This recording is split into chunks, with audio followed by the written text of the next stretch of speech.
Assalamualaikum warahmatullahi wabarakatuh. Perkenalkan, nama saya Mutia Anissa Rahmatika Hiola dengan NIM 291420080 dari kelas B semester 3 jurusan Ilmu Komunikasi Universitas Negeri Gorontalo. Video ini dibuat untuk pemenuhan tugas ujian akhir semester mata kuliah dasar-dasar komunikasi strategis. Nah, pada kesempatan kali ini, saya akan menjelaskan tentang sebab-sebab ketidakefektifan pembelajaran daring akibat pandemi yang akan diuraikan melalui diagram Fishbone. Nah, sebelumnya, apa sih itu diagram Fishbone?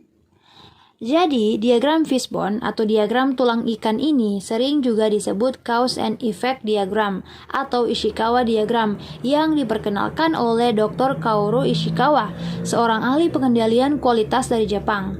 Diagram ini pertama kali digunakan oleh Dr. Kaoru Ishikawa untuk manajemen kualitas di perusahaan Kawasaki, yang selanjutnya diakui sebagai salah satu pionir pembangunan dari proses manajemen modern. Suatu tindakan dan langkah improvement akan lebih mudah dilakukan jika masalah dan akar penyebab masalah sudah ditemukan.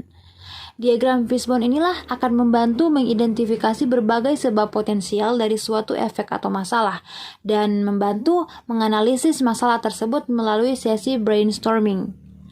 Masalah akan dipecah menjadi sejumlah kategori yang berkaitan, mencakup manusia, material, mesin, prosedur, kebijakan, metode, dan lain sebagainya.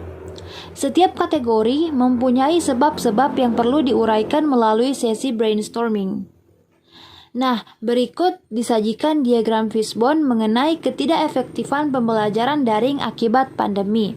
Ada beberapa kategori yang saya pakai untuk menganalisis masalah tersebut.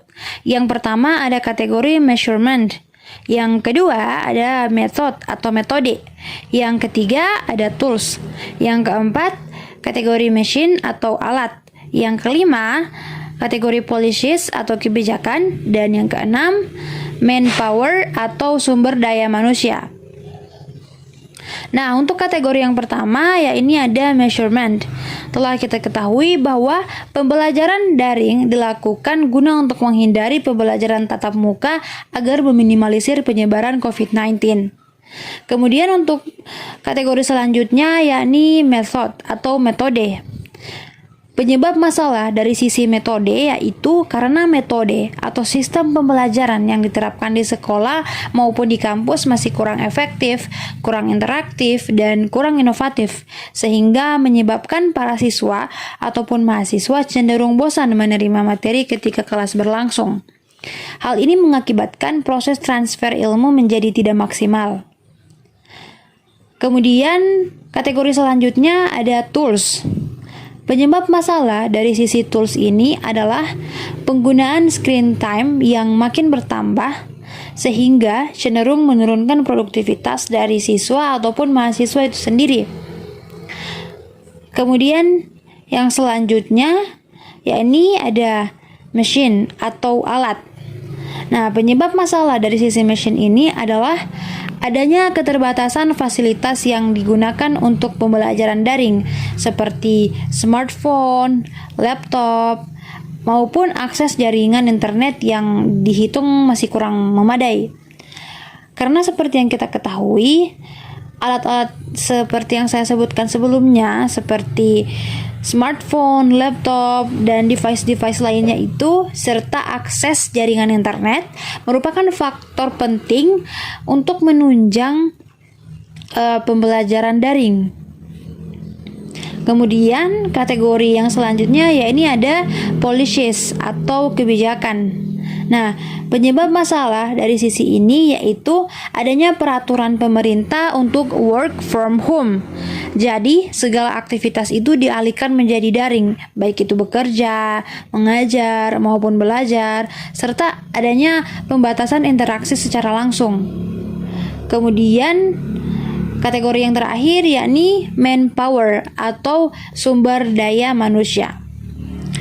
Ada 3 penyebab dalam kategori manpower ini. Penyebab masalah dari sisi manpower yang pertama yakni karena dari tenaga pengajar itu sendiri. baik itu dari guru maupun dosen, kurang tepat memilih metode pembelajaran.